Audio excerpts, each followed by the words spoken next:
Welcome to the Authentic Souls Podcast, your go-to destination for honest and perspective-shifting conversations. We're your hosts, Danielle Churchill and Savannah Nicholson. Join us as we uncover secrets to success and introduce new ideas about intentional, holistic, and intuitive living that will empower you to create a life filled with endless possibilities. We'll be exploring how spirituality and science intersect to shape our understanding of reality. No topic is off limits, as we're always open to play with new concepts and get a little weird. So get ready to expand your mind, challenge the norm, and unlock your power within. Today, we had the pleasure of meeting and chatting with Isabelle Miller, an OnlyFans content creator and model. During this episode, we dive into her mindset on social media and business, how she's overcome fear to live her most expansive life, and how she stays true to herself while making adult content. We also discuss the importance of boundaries as a public figure, how the idea of manifestation can actually be limiting, and the art of cultivating an online community. This was a powerful conversation because it challenges traditional societal beliefs around adult content. Isabelle is redefining what it means to embrace all parts of yourself and is a great example of living abundantly in all aspects of life. Enjoy this episode.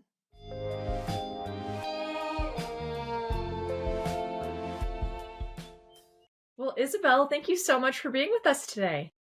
It's my pleasure. Thank you so much for having me. So for anyone listening who isn't familiar with your work, what do you do? I am a full-time content creator and model, and I have a large presence on Instagram, TikTok, and OnlyFans. Wow. Awesome. Yeah, we're so excited to talk to you because we create content as well in the podcasting space and, on Instagram. But I'm really excited to dive into the world of OnlyFans because we've always wanted to have someone on to talk about it. And we were so excited when you reached out. Oh, that's so sweet. Well, you certainly have the right person here. So how long have you been a content creator? How did that come to be for you? I have been a content creator full-time for 3 years. And honestly, it came kind of accidentally because at first it was just like modeling for fun. And right after that, COVID happened. And my presence on Twitter was quite big at the time. So what happened was I had a friend tell me, and some of my followers as well, to join OnlyFans, and that's what I did. So at first, I didn't quite get it. So I did a lot of research on how to provide a good quality experience on OF, and how do you talk to your subscribers? How do you push them to renew the subscription so they can stay happy during their stay on the page? So I did a lot of research from that standpoint, and from there, it was a ride, and it's been amazing so far. What was that learning curve like when you're kind of entering that new space that you've never been on before and just learning how it works? And then what does that look like for you now? I think it's somewhere in between because OnlyFans has a very low barrier of entry. All you need to create an OnlyFans account, honestly, is to be an adult and have an ID to prove that you're an adult. You don't need to look beautiful. You don't need to even show your face. You just go on there and do whatever you want to do. Now, the tricky part is, how do you monetize it? How do you scale it? And also, I've discovered along the way, how do you maintain it? And how do you innovate in that space? That way you can keep your quote unquote status and level on OnlyFans. Because a lot of people don't know how competitive it is. Because sometimes people see the celebrities making a gazillion dollars their first or 2 days. They don't really ask themselves about 3, 2, or even a year later, oh, how are they doing there? How's Bellator doing now? Or any other celebrities that has initially joined. So joining there and making like quote unquote a quick buck doesn't take that much effort if you already have the fan base and the numbers, but staying on there, really innovating and creating that closer and personal bond with the people that support you. That's where the challenge sometimes can be, because OnlyFans in 2020 is not exactly the same OnlyFans in 2023 or how it will be in 2024. So over time, I've seen people change a lot and, innovate in the best way possible. And I'm getting there as well. So there is somewhat of a learning curve depending on what your personal goals are. Have you always had like this logical, analytical mind when it came to all of this? Like, I feel like you see it truly as a business and like how to have this benefit you like the most that it possibly can. Have you always been like that, like in other areas of your life, or was this something that you learned while doing OnlyFans? I think that's something that really interested me because if I want to do something and I am interested in doing it well, I like to do my research. I like to understand things. I like to learn. And I like to solve problems as well. I have a somewhat a mix of a right brain and a left brain as well, because as creative as I can be sometimes and free flowing, I also am down to the nitty gritty of the numbers. I just had a business called a few days ago, and the person was a bit surprised as a model that I was really into getting to details, because they were like, oh, I don't want to bore you with all this. Like, this is not boring to me, please. Show me show me the numbers. I want to know exactly where I'm going, because one thing too is I like to plan ahead and see where is it that I'm gonna be in maybe 2 3 years, and how can OnlyFans be a part of my life at that point, and also when will be the time where I am ready to move on to my next projects. So I think all of it comes together. Mm. What was your goal when you first started social media? Was it purely out of fun? You said you were a model. Was it just kind of experimenting with that? Or were you purely like, if I'm going to do this, I'm going to do this well and I'm going to make it my career? Honestly, at first, I wanted some exposure, some opportunities, and I had a very broad mind, because that's kind of how I function. At first, I have a broad mind, and then it slowly closes in, and I a more focused vision on what it is that I'm accomplishing next. So at first I was like, you know what? I don't know. I will see what happens next. And that was my initial perspective. I knew that it may not necessarily be my final stop, but in my mind, I was like, this is an extraordinary opportunity to monetize your presence online, because I've known people in other places that have to grind for years to really get the same numbers as you do on OnlyFans. And in my mind as well, is like, if there is an opportunity where I can maximize it as much as possible, why not do that? So that was my perspective on this subject. What advice would you give to content creators on all platforms on how to stand out from the crowd and make a name for themselves? I am still honestly struggling with those principles as well, because everybody tells you to just be you. And I'm still at the point where it's like, how do I make that happen? Because I'm naturally a very private person, and I have very strict boundaries on when it comes to what is it that I want to express online, what is it that I would rather keep to myself, especially since sometimes, the online space can be quite polarized. Sometimes you just post a cake and strawberries, people will get angry at you in the comments for some reason. So I like to, be more cautious from that standpoint, but also I don't want to limit myself to be this rigid person online that doesn't really connect with their fans or followers. So it's like it's a lot of balance in between of what does it mean to be yourself online, and how do you maintain those boundaries. And also I think about myself in the future as well, of if I'm 35 and I look back, am I necessarily going to be proud of what I've done? And I don't want to be in a place where I'm 35 where I'm like, well, that was a stupid thing to do. And I think sometimes it's normal. We all make mistakes. Nobody is 100% perfect. But I also like to have that long term outlook. But some people might think that it's ironic, because if I have such a long term outlook, how come you are doing adult content on OnlyFans? Yeah, And no, that's I something I made, peace with myself. And I said, if I'm doing this, this is 100% what I'm doing. And that is not necessarily part of me that I will be rejecting in the future. So that's a boundary already established with myself, because at the end of the day, I know who I am, and I know what my personal boundaries and limits are. And I think also it depends on your personality type. Some people think that posing lingerie online is too much. And sometimes some people think that making bad jokes online is too much. So it really depends on what is it that you do and how you want to portray yourself. Yeah. No, I love what you just said too, because it's also like, I mean, I'd be curious to hear what you have to think about.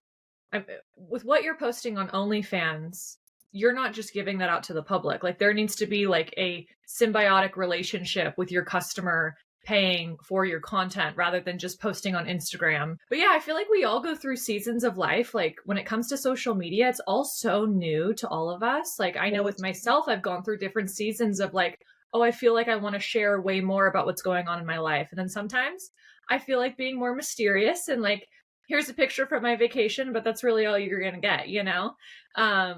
So I totally understand. I don't think any of us really know like how to truly navigate this like space online because it is so new. But I'd love for you to talk about that experience of, you know, like you said, you're really clear with yourself and you know what feels good to you. What was that process like of understanding and kind of taking that leap to finally start posting adult content online? I think it's certainly 100% a discovery process because even within a space of yes and no's, there's going to be another circles of how big is a yes and how small is a no, because unfortunately there's people in the industry who want to push our boundaries as much as possible. And I've had some unfortunate experiences like that where you think an experience is X to XYZ, but it's a lot more than that. And some people kind of like prey on your naivete to trick you into doing things that you would not have initially agreed to if you had more details. So when I noticed that, I take the hit, I cut my losses and move forward. That's the best thing I can do. And, I steer away from circles of people that are there to be rapacious. So when it comes to that, I am very meticulous too with who I associate myself with, also who I spend time with, because I like to control my environment as much as possible. So if I feel like I'm working with someone and the chemistry is not there, or the relationship is not there, I accept it and I move forward. So that's why I mostly like to work with myself, because it gives me as much control as possible. But between that, I also like to balance it with a highly competent team as well, of people who help me managing my social media, taking my pictures, and sometimes editing things. So that really, really helps. What was that experience like when you that first time you know, shot adult content or whatever and you posted it online? Like, what was that internal experience like for you? Were you really excited? Were you kind of nervous? I was very excited. And I initially believed I'll be a lot more, apprehensive and a lot more Mhm. scared, but I wasn't. It was almost like a big party for me personally, because I feel like it was kind of a relief. Because in my mind, I don't like it when people hold things against me. So I decided, if somebody finds, let's say, a topless picture of me from XYZ years ago, and they're like, "Oh my gosh, is that the type of person you are?" and blah blah blah. And it's like, I don't want to be cornered. So I'd rather just be out there, do it in the best way possible that benefits me, and in the same process, be proud of who I am, and not have this experience of, "Oh, this is what you did." And it's like, yes, how do you know in the first place? So it's kind of Mhm. like something that's very personal to me. It What gives you the control, it sounds like, at the end of the day, because you're controlling what people get to see and what they don't get to see. And Exactly. with what we do, I feel like we've learned that like you really can't take advice or criticism from someone who doesn't do what you do. If they haven't tried what you do or if they're not at a level like that has surpassed you, it really you should really try to not let it impact you because it's like you just don't 100%. understand and that's totally okay and I'm not going to take, you know, what you just said personally and I'm going to let you have your own experience and I'm going to do me. Very, very true. And that's what I've also realized, even when spending time online, that everybody is a preacher. Anybody can go on a pedestal or podium and say anything they want. It doesn't necessarily make it true. Because somebody is talking about flowers doesn't mean they know much about flowers in the first place. So that's how I see life in general, because even business wise, and that was something that was more difficult for me is that I would, over the years, get so much different business advice on X, Y, and Z, career advice, life advice, that it just becomes this maelstrom of just, at the end of the day, as silly as it sounds, goop, because if everything makes sense, nothing makes sense. Mhm. So between all that noise, I have to discern what is true and what is not true for personal, because my values, my principles, my outlook is not going to be the same as somebody else. And that's something that I really embrace over time, because when I graduated college and went on my way and decided to do this, some people are like, oh, I'm going to plan on a corporate job and interview and live in a white picket fence house and marry a lawyer, whatever they decide to do. And I've always had this more broad perspective of, I'm going to do whatever I want to do. I don't like boundaries. I kind of see the universe as something that's very, very free and flowing, kind of like some Taoist principles. And it's like, I like to perceive myself as water that goes into wherever I want to go, a river that flows where it wants to flow, I mean. And when I take advice from somebody who sees their perspective, their universes and worlds as rigid boxes, it does not make sense. Yeah, I totally relate with the flowing like water. I feel like that's an I love that analogy. analogy. We use that all the time because everything you're saying, it's like we make different content, but I think our lives are very similar as far as like you're going against the grain and you're doing things that other people may not understand because they have chosen the more traditional route with life, and that's fantastic. But it's like Exactly. I need you to respect my life the same way I respect your life, and yeah, go amongst ourselves doing what we do. I'd That's love to very hear your true. perspective if you believe in or practice like this idea of manifesting. Like, sounds like you've always been very driven and like, this is what I want to do. I want to find success. Do you have any thoughts on that? Or is that just, you just follow your own path no matter what, and that's just what you're going to do? Or do you sit and visualize and you think, this is what I want to achieve and this is how I'm going to do it? I think for me personally, manifesting offers a bit more clarity on what is it that I want, and also a bit more honesty on what is it that I want. So I tend to keep that kind of part personally more private, because I see some people out there that are like, I'm manifesting this and this and this and that and that and that. And in my mind, I'm like, that is amazing. But for me, it's something that if that has this fundamental rock, and from that fundamental rock, it kind of like grows and expands in different ways. So let's say that I have made a vision board roughly 5 years ago, or maybe 6 years, somewhere around 5 to 6 years ago. And the initial vision board was in a certain spot, and naturally over time it just evolves. So I like to see that perspective of what did I think was possible back then versus what do I think is possible now. So I think for manifestation is great as long as it's not a Bible or a superstition or a dogma, because I think it's a tool to help you move forward versus being there and sit here and be like, oh my gosh, I don't have this house by the beach. Oh no. Kind of defeats the Mhm. Yeah. purpose. Yeah, you have to take action. That's a huge part of it. And I feel like when it comes to manifesting, you're talking about the people online who maybe preach like, "Oh, I'm going to manifest this, this, and this." It's like it's one thing to say it, but then Hmm. there another huge part of that is like, okay, you need to show up and do it. And I like what you were saying. Like, I like to hold my cards, close to my chest, where it's like, Yes. these are the things I know I'm working towards, and maybe it's a tool that I use for myself personally. But like Hmm. everyone else will see the outcome. I will do the internal work. I will, move closer to those things that I want in my life, and then you'll see it and you'll be like, oh my gosh, how did she achieve that? How did she get hundreds of thousands of Instagram followers? It's like because you were doing the work to get there. It wasn't something that you just like prayed to and it happened one day. You like put in the effort and then it showed up. And also leaving room for kind of that magic. Like, if you That's have very true. such expectations over this is what I'm going to achieve, you're kind of not letting other things come in that may not be exactly what you expected. Well, it's like that free flowing water that she was saying. Yeah. It's like if you weren't open to hearing your friend be like, oh, maybe you should start an OnlyFans, you would have never done it because you would have been like, that isn't a part of the structure that I've That's built not a for part of the myself. plan. Yeah. Exactly. You have to be open. Exactly. Yeah.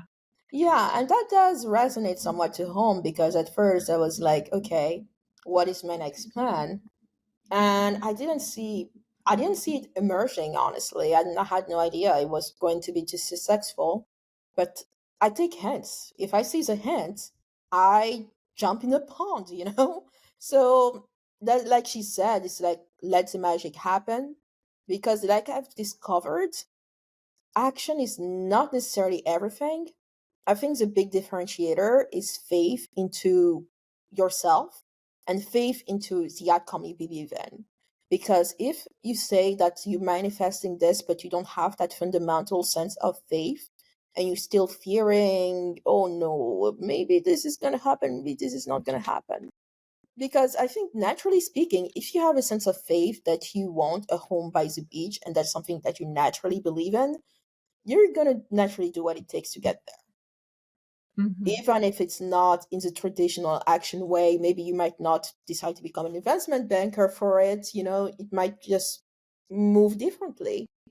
But when it comes to like, these dichotomies of, is it just saying it? Is it just action? I think it's somewhere in between. Can you speak on your experience of maybe having fearful moments and moving into a place of faith and how you've kind of reprogrammed your mind to lean into faith over fear in moments of uncertainty? Oh, yes, because that's something I've struggled with for a long time. I was very anxious about, quote unquote, doing the wrong thing, making the wrong decision, and, oh my gosh, if this doesn't work, this is going to be a catastrophe. That's not good. Because I don't know if you like, some people were raised differently. If you've been raised as being like a perfectionist and doing everything right, that kind of that can really linger on you until you realize one day that, hey, this is not helping me. Actually, not having that fear pushes me further than having the fear. So a lot of it, the biggest challenge would be to break those, what we call self-limiting belief about who we are, first of all, and what we can be along our life. Yeah. Have you Yeah. ever had moments like where you were challenged with that? Like, can you speak on that? Like moments maybe when your mental health wasn't doing great and you were kind of trapped in that fear and how you moved out of it? That's a good question because I'm trying to think of a specific moment, and it's hard for me to speak of really specific moments, but maybe I can speak it more as a term of principle. Because let's say that I wanted to kind of like have a project that's very personal to me, and I was in my mind, oh, what if this project doesn't work? What if you know, this go on the wayside? I need to do this to be realistic. And as soon as this kind of quote unquote realistic mindset comes to me, and quote unquote practical mindset comes to me, I naturally do the opposite because I know that it can be a trap. Because as long as you decide, I need to be realistic and do XYZ to go to W and XYZ, Mm-hmm. because there's no guarantee in life. And I knew that deep down my driving force was not necessarily the quote unquote realistic part. So if my direction is east and the west keeps coming and coming in my mind, I know when to go east. Does it make sense? Yeah, it's like a I love direction that. point. Yeah. It's like a reminder when it happens. You're like, Yeah. actually, I'm going to use this as a tool and be like, oh, I'm going off track. Rather than Yeah. getting trapped in the fear and going the opposite direction, you just go, oh no, thank you. Thank you for that reminder. I'm going to turn around and keep going the right way. Were you Yeah. always, were you raised like that? Or was that something you had to teach yourself? No, I was raised the opposite, and that's something I Okay. naturally taught myself. And Yeah. actually, I can give you more details on that now that I remember the principle. So I decided to create a separate OnlyFans page that shows more of my artistic side when it comes to photo and direction, kind of like a magazine. And in my mind, I said, no one is going to pay for that. It's not really market driven because they will just see a bunch of pictures and they're not going to care about it and all that crap. So I decided that since this is what's coming to my mind, I'm going to do the opposite and actually create that page. Take my best pictures and really go deep into my photo album, select what is it I want to select, take time to edit, and hire my photographer for future shoot. That way I can put more energy in that page. And lo and behold, that page started surpassing my old page, and now that's a more lucrative page. Yes, over time, I did implement principles that actually are more market driven because, listen, I cannot change fundamental macroeconomics, as much as I desire to. We all desire to. Of maybe I wish I could just paint some flowers, stand on the streets, and get $1 million. I wish it was that easy. But like I said, there are macroeconomics principles out there that may or may not make it possible depending on where you are in life and so many so many details. So because of that, I knew that, hey, I want to move into that direction. And once again, every time there's that voice that say it's not gonna work, I don't know about that, that's when I know to dive even deeper into it. Oh my gosh, I love that. As we're talking about kind of this limiting mindset or fear, I'm picturing it as this container, and you use the example of you being water and you needing to flow. And it's almost like Yes. when that comes up, it tries to contain the water and in this space where you can't escape. But it's like nothing is going to happen in that space. Nothing is new is going to be created. So yeah, this is such a fun conversation. It's really Yes. resonating in my life of like those moments of fear of you really want to just go the route that you think you're supposed to, but then you're just ignoring so many different parts of yourself that know that you're not supposed to be doing that and you're supposed to be following your heart. And actually, I just remembered that it is how I got into the more adult aspect of OnlyFans in the first place, because I remember years before I saw that documentary on Netflix about life after porn and how so many people were like, my life is destroyed because I decided to make porn in my 20s.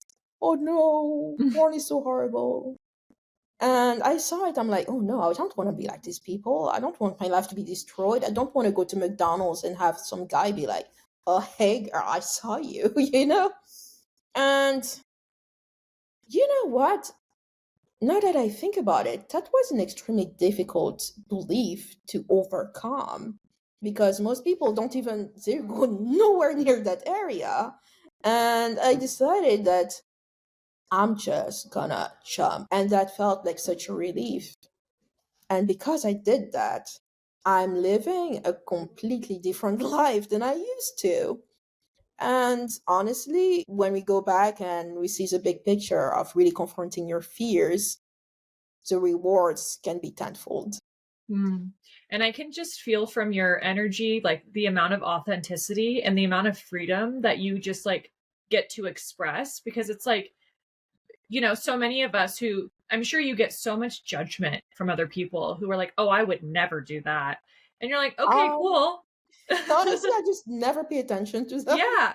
It's kind Yeah. of like, as funny as it is, it rarely even comes into conversations Mm, because in real life, it's like I'm not the type of person to talk about work that much in the first place. It's not a definer of my identity.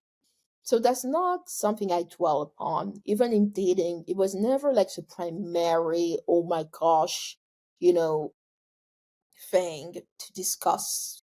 And if hmm. it was, that was a downer because even if I was a baker, would you want somebody you're dating constantly talking about baking? It doesn't make sense. Yeah. Well, and I Yeah. guess no one's going to say it to your face because again, I just can relate with what we do.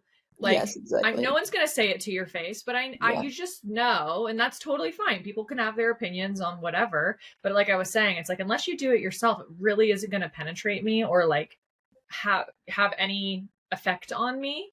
But I'm really curious, have you always been so comfortable with your sexuality and embracing it this way? Because I feel like as a collective and within just the collective consciousness in the United States, there is some level of like shame around sexuality. And I think we're really moving through that as a culture altogether. So have you always been this comfortable with sharing yourself, or is this something that you've grown into? It's something I've grown more into, but that's something I always had. I'm not necessarily the type of person to be super prudish, but I am also aware of my own boundaries because it's very easy to get the lines mixed up of between being aware of your own desires and boundaries versus having it being a free for all.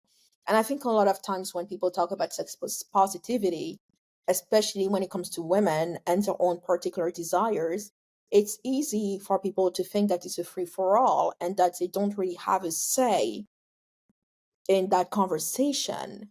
And I think that's a big problem too, because people now, I don't know if you're very aware of that online discourse, they're basically blaming dating websites and hookup culture for every single woes of their personal lives. Mm. And it's kind of like you are in the driving seat at the end of the day. I'm not necessarily pointing fingers or blaming, but I think instead of being a follower of, oh yeah, I should download Tinder and just hook up with random men I don't care about, how about we become somebody in our own driver's seat and reflect on what is it that we want? Because if your life is you want a family of 10 children on a farm and you're doing something that's not really on your agenda that you might regret later, that's something that you have also to be aware of. And if you're a person who wants the opposite and doesn't care about having 10 kids and going to church every Sunday, and if you know that your values are different at what is preached in a more traditional setting, why hold, those tones against yourself if you know that this is not who you are? And I think that it's a big lack of self-awareness. And instead of pushing self-awareness and fundamental truth to oneself in the first place, people are like, you should do XYZ. They get disappointed. And then if they go the other way, you should do XYZ. And then they get disappointed again. And it's like, sometimes you have to paddle your own canoe. So you have always kind of been in this place of like embracing your sexuality and who you are because you know deep down that's who you are. That's your authenticity. Because have you heard of like the Yes. idea of like we all have like a soul blueprint. We all have like this innate energy that we're born in with. And sexuality is just it's something that we all have and it can be a spectrum. And I'd be really curious, have you had anyone reach out to you as far as like with what you do, it's now encouraged me to embrace my own sexuality. Good question. I did have women reaching out to me and say that, oh, you're so beautiful and confident. That's nice. How do I start an OnlyFans? I kind of want to be like you and have the OnlyFans thing going on. That's so nice. So yeah, I do have that sometimes. How do you separate? It's kind of, I'm going back to this baker analogy, right? You're a baker, that's what you do all day for work. And as much as you love anything you do, probably by the end of the day, you're kind of tired of baking pies, right? But then you go home Exactly. and you're going to a holiday party and you're like, gotta bake. So maybe you know where I'm going here, but how do Yeah, you, if this is what you do all day, how do you still find that pleasure in your own life just for you? simply by having different interests. If Mm, let's say I love flower shops or I love beauty and fashion, I just focus on that, honestly.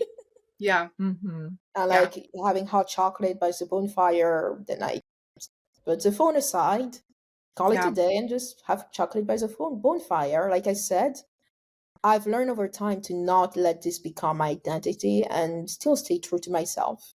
Right. Well, and I think even in this conversation, I'm realizing for myself, like, it's so powerful that you're willing to, be on podcasts and have conversations like this because I think so many people are going to hear this conversation who wouldn't necessarily find you through OnlyFans. It's like, oh, she's a real person. She's not just whatever. I don't know. And I know you said you don't really get judgment with what you do, but I feel like so many people would be like, oh, she just makes adult content. Like that's all she is.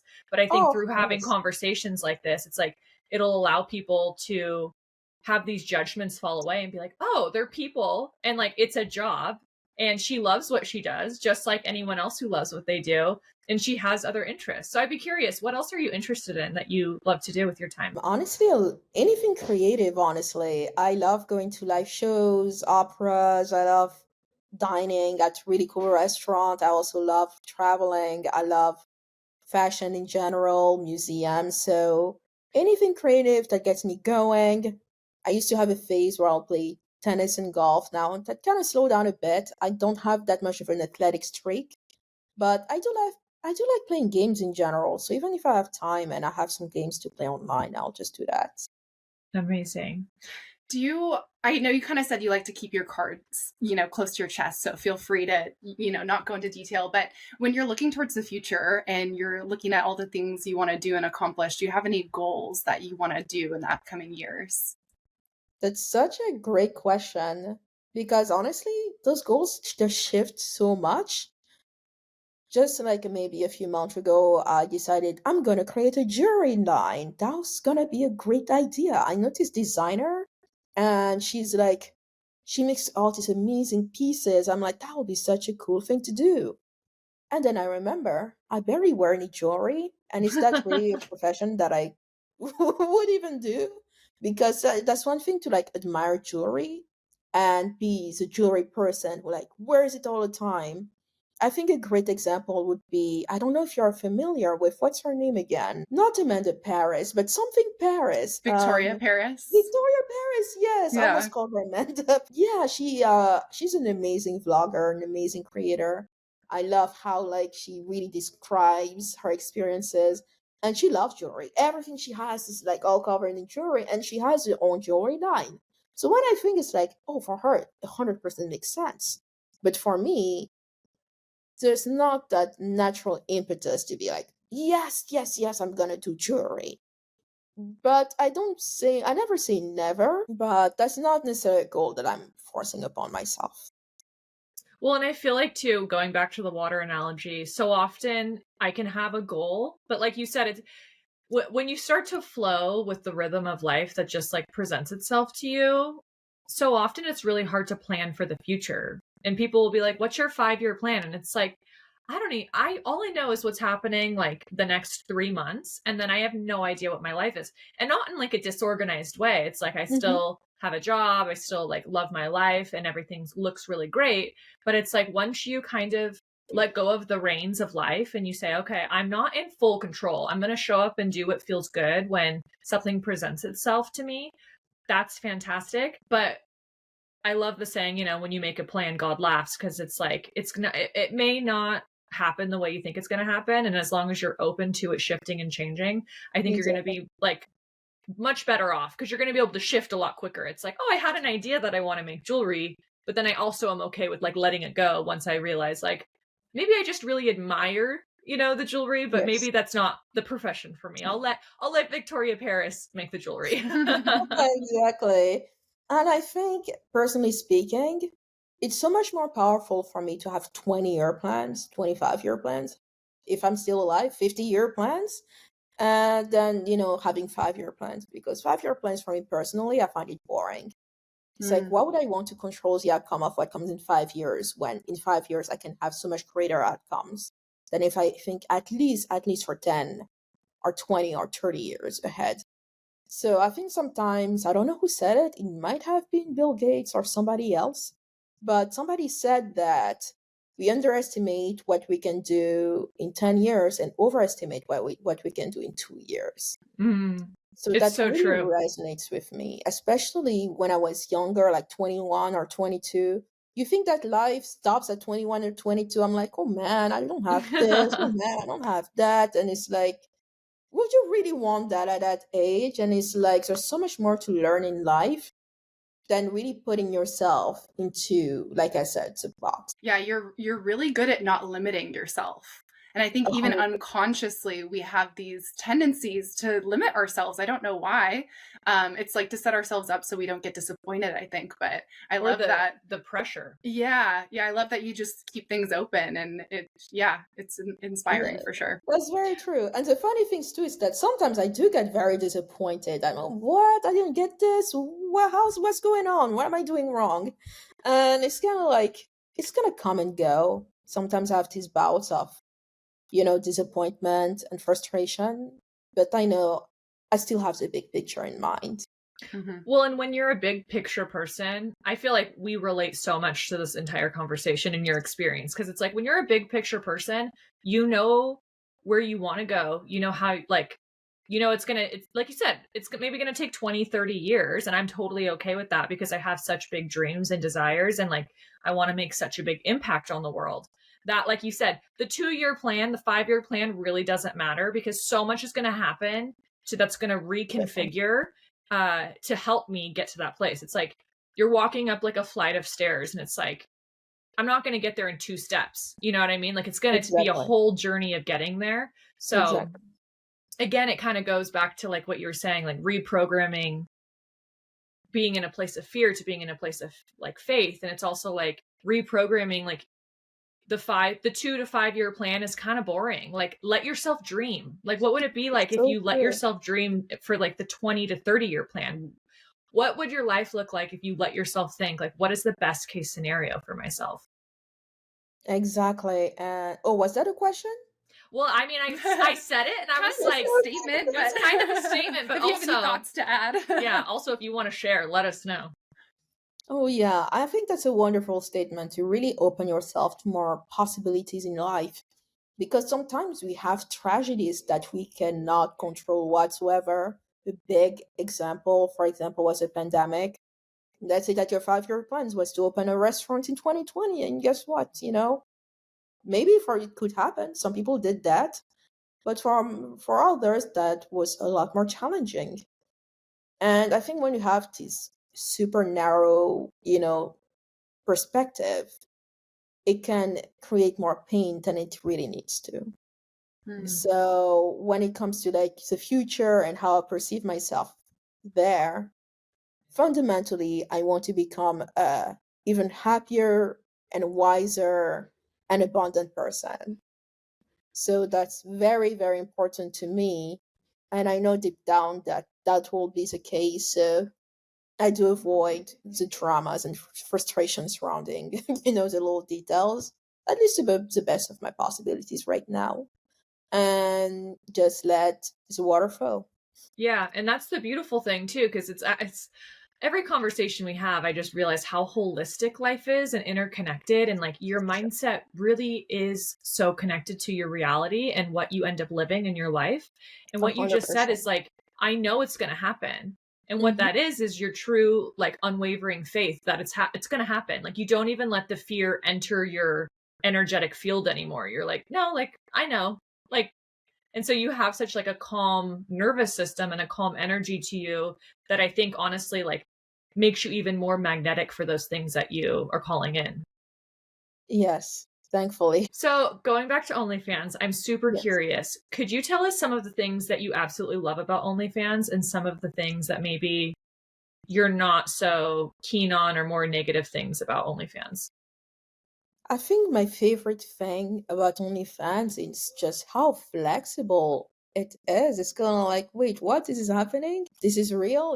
And also, I think it's still really fundamentally unbelievable how connected we are and how connected people are to you.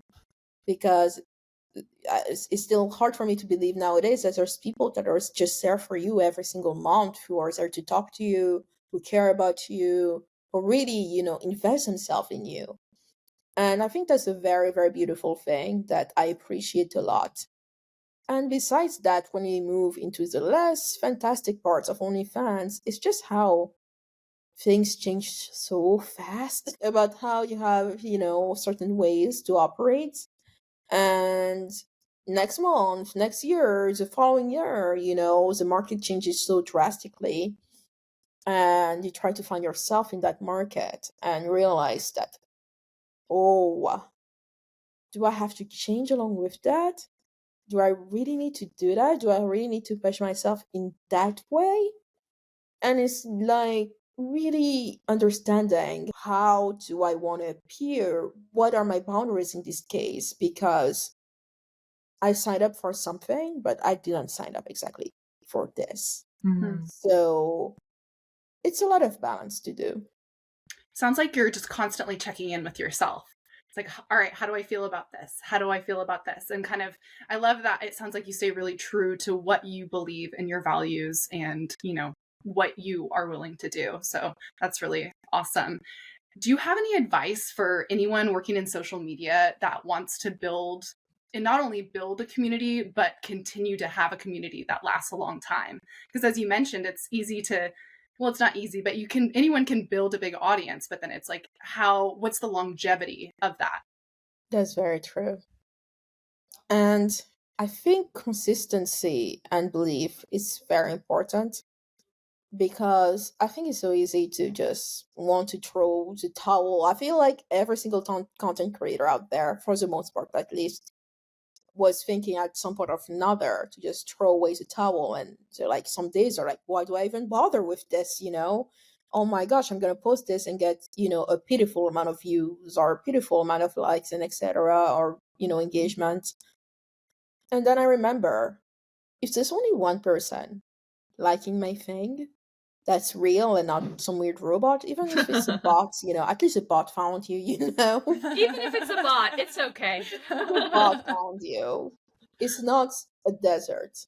It's something. It's people. It's like, it's important to appreciate the smaller meals before getting the bigger ones, because I think a lot of the challenges comes once the bigger ones are into picture. So a lot of it is like, just show up. It doesn't take that much depending on what you do, and even if it does, just do it as long as you want to do it. But if this is not for you, genuinely, it's okay to let it go as well.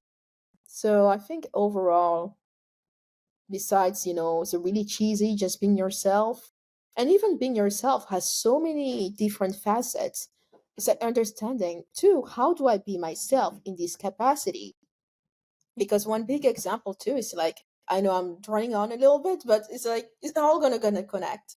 So Mr. Beast, for example, he talks a little bit about his personal life, but that is not necessarily the nitty-gritty of his own content. He's not necessarily his own content. He puts on these huge shows and spectacle, and that's him. That's him being true to him. So how are you true to you? Maybe you just want to put puppets on TikTok, and that's fine, sir. I know I used to follow an account that did just that, some drama with puppets around, and that's our truth. So it's not necessarily a one size fits all. Yeah, again, this conversation has been so lovely just because you're the first, adult content creator that we've had on the podcast. And Ooh. I think, I'm so glad it was you, because I think you were just such a light into this world, and you have like, your energy is so pure and authentic, and you're just like living a very aligned life. And I think it's really refreshing, because people, I don't know, it's like this, I'm trying to think of the right word, of the old paradigm of the way people saw OnlyFans or porn or adult content. It was kind of in this more shadowy, darker space where it kind of had, Or like, it's not your it was choice like, kind of thing. yeah, it's so not instead of empowering yourself to be like, no, this is what I choose to do. yeah, or like Yeah. taboo. Exactly. That's the word I'm looking for. It was kind of like, and so it's so refreshing speaking to you, where it's like, no, like, I have the full power. Mhm. I make every decision. I also have those moments just like anyone else in their career or personal life, where it's like, I have a wobbly moment when I'm like, wait a second, I need to check in with myself. I need to define my boundaries a little bit more clear, and then I'm going to move on from there. But also, it's like you were saying, like, I was listening to the universe. It's like, this is what appeared for me and presented itself for me, and I said yes, and I took the leap. And now you are living such like an abundant and free life to be exactly who you are. And I think it's such a beautiful example of following your intuition and seeing where it leads you. And I'm just so so grateful to have this conversation with you. And I am super grateful as well to have had a conversation with both of you. You're very enlightening and accepting and very, very caring as well. And I highly, highly appreciate it. Of course. Yeah. No, I'm trying to articulate like the energy that you emanate, and it's magnetic. Like I really can tell that you've done like the internal work to get very clear on yourself and to love yourself and to express yourself and to share yourself and to live a very full life. And I think that is just a beautiful example for everyone listening. Thank you so much. I highly, highly appreciate your words. Yes. Of course. Well, again, thank you so much. This has been so awesome. For anyone listening that wants to follow your journey, how can they do so? You can follow me on Instagram, TikTok, and as well as YouTube at Isabelle Miller X. Amazing. Thank Well, you thank you again. so much. Yeah.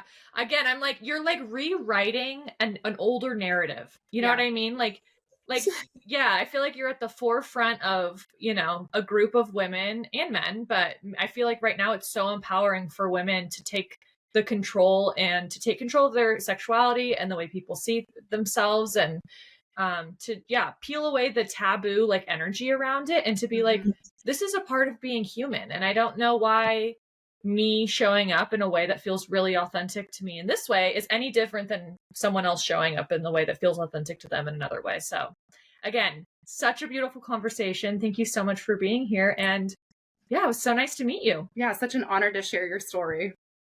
Thank you so much. It was such a pleasure being with you. And I wish you the best.